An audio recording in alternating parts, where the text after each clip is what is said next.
Hi students. तो previous video में हम लोग डिस्कस किए थे मोल कॉन्सेप्ट के बेसिक पॉइंट्स को। आज हम डिस्कस करेंगे कुछ इम्पॉर्टेंट फार्मूले जिसके तो हेल्प से हम मोल की वैल्यू फाइंड करेंगे किसी गिवन सैंपल में। तो स्टार्ट करते हैं। सबसे पहला फार्मूला हमारा है n इक्वल टू इस capital N upon N A. अब क्वेश्चन ये राइज होता है कि यहाँ पे कैपिटल N क्या है, कैपिटल NA क्या है। इस चीज़ को हम देखेंगे कि where small n equal to number of moles of the substance, n equal to n equal to number of elementary entities। Elementary entities मैं पहले से भी डिफाइन कर चुका हूँ कि एलिमेंट्री एंटिटीज़ जैसे एटम्स हो गए, मॉलिक्यूल्स हो गए, आयंस हो गए। इसके साथ हम एन ए जिसको हम पहले से भी जानते हैं एवोगाड्रो कांस्टेंट होता है, जिसकी वैल्यू होती है 6.022 इंटू 10⁻23। ये 6.02 10⁻23 एवोगाड्रो कांस्टेंट कहलाता है और यही वैल्यू हम उसमें एलिमेंट्री एंटिटीज़ के टर्म में फाइंड करते हैं। अगर हम एग्जांपल की बात करें, कुछ एग्जांपल डिस्कस करेंगे। जैसे अगर हम बात करें कि 1 मोल ऑफ जो वाटर होता है it contains N A number of H2O molecules. इसका मतलब क्या है? इसका मतलब सिंपल है कि जो 1 मोल ऑफ वाटर होगा वो एवोगाड्रो नंबर के इक्वल वाटर मॉलिक्यूल्स कंसिस्ट करेगा, यानी कि 1 मोल ऑफ जो वाटर होगा उसमें 6.022 इंटू 10⁻23 वाटर के मॉलिक्यूल्स प्रेजेंट होते हैं। सिमिलरली अगर हम बात करें तो जो ईच वाटर मॉलिक्यूल्स होता है it contains 2 hydrogen atoms and 1 oxygen atoms. इसको हम बहुत पहले हम जानते हैं कि जैसे H2O है तो H2O में हम देखते हैं कि it consist of 2 hydrogen and 1 oxygen. देख लेते हैं फिर से। 2 H2O है, इसमें 2 हाइड्रोजन और 1 ऑक्सीजन होता है, तो इस चीज़ को हम जानते हैं। देयरफॉर 1 मोल ऑफ हाइड्रोजन जो वाटर मॉलिक्यूल्स होगा it contains 2 mole of hydrogen and 1 mole of oxygen. इसका मतलब कि अगर हमारे पास 1 मोल वाटर है तो उसमें 2 मोल हाइड्रोजन और 1 मोल ऑक्सीजन के होंगे। इसी के रिस्पेक्ट में हम देखें और भी एग्जांपल्स देख सकते हैं। जैसे मान लीजिए हमारे पास कार्बन डाइऑक्साइड है और उसमें जो हमारा कार्बन डाइऑक्साइड उसका फार्मूला होता है CO2।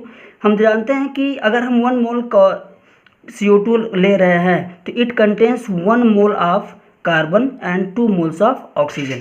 ऐसे किसी भी फार्मूले की बात अगर करें हम, जैसे मान लो अगर कॉपर सल्फेट का 1 मोल ले लें, हम कॉपर सल्फेट का 1 मोल लें तो it also consist of 1 mole of copper 1 mole of sulphur and 4 mole of oxygen होता है।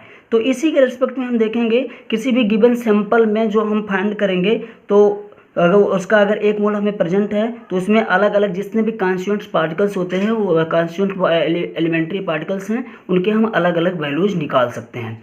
तो इसके बाद हम डिस्कस करते हैं नंबर ऑफ मोल्स के दूसरे फार्मूले की, जो कि उसके कोई सब्सटेंस अगर हमारा दिया गया है और उसका हमें मॉलिक्यूलर मास या मोलर मास पता हो और मास ऑफ गिवन सब्सटेंस हमें ऑलरेडी दिया हो, तो उसके रिस्पेक्ट में हम कौन सा फार्मूला अप्लाई करते हैं नंबर ऑफ मोल्स फाइंड करने के लिए। वह है जैसे कि number of moles equal to होता है mass of the sample which will be given in your question and second molar mass. जैसे अगर हम बात करें H2O की, अगर H2O आपको एक सैंपल दिया गया कि 22 ग्राम ऑफ H2O, तो ये जो 22 ग्राम है this is given mass, this is given mass और इसको हम यूज करते हैं as a mass of the sample. And H2O का जो मॉलिक्यूलर मास होगा कितना होगा? 18 ग्राम या 18 यूनिट। ये जो 18 ग्राम या 18 यूनिट होगा उसको हम इसका मोलर मास लेंगे। तो देखते हैं कि इसके लिए फार्मूला है number of moles equal to mass of the sample upon the molar mass which is just equal to the we can say in other words small n equal to W upon m।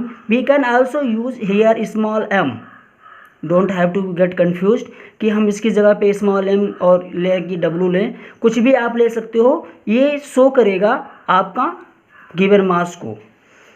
जहाँ और capital M represent कर रहा है molar mass of the substance को।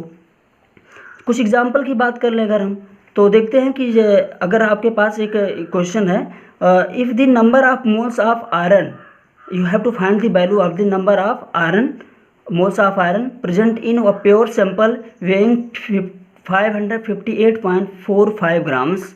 अगर आपके पास एक sample है आयरन का जिसका वेट है 558.45 ग्राम्स, और उसमें आपको फाइंड करना है कि उसमें आयरन के कितने मोल्स प्रेजेंट हैं, तो इस चीज़ के लिए हम कैसे सॉल्व करते हैं देखेंगे।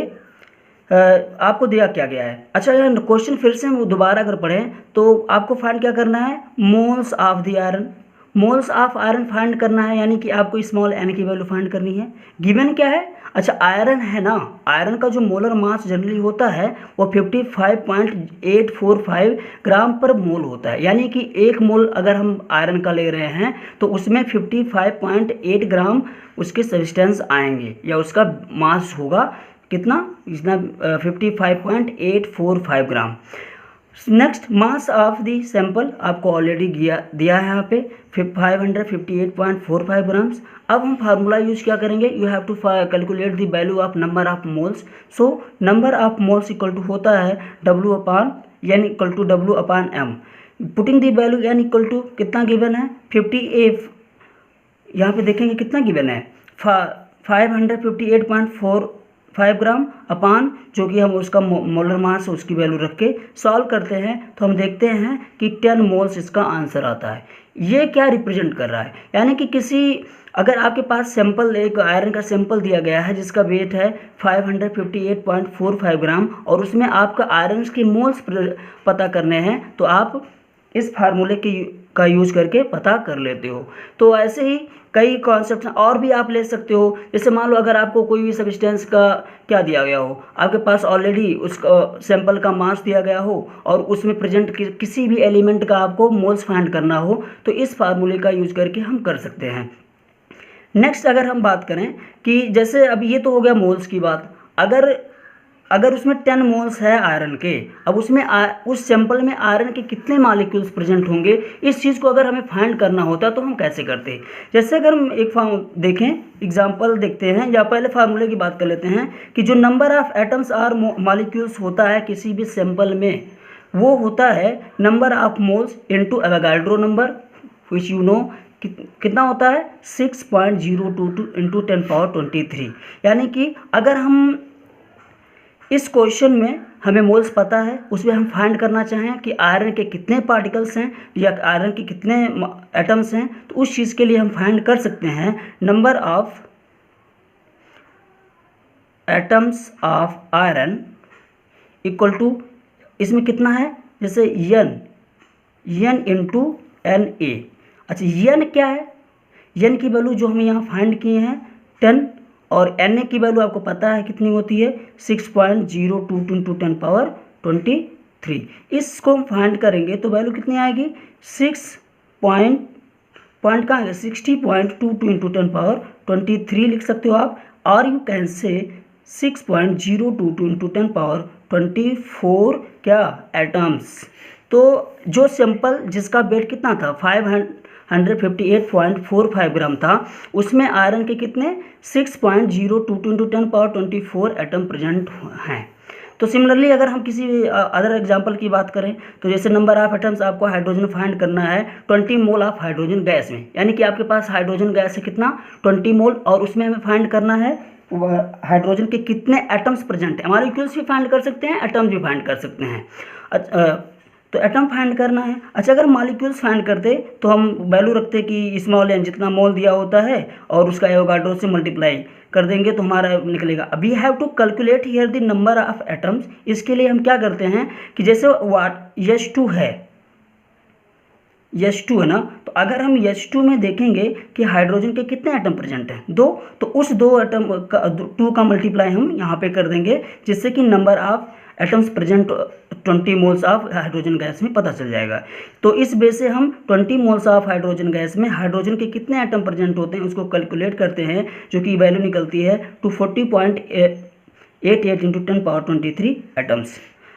अच्छा, यहाँ पे हम जो भी मास की बात करेंगे वो एटॉमिक मास यूनिट में लिया जाएगा, और 1 एटॉमिक मास यूनिट की जो वैल्यू होती है वो होती है 1.66 into 10⁻24 gram. You have to mind it because ये हमारे बहुत काम आने वाला है। तो बस यहीं तक।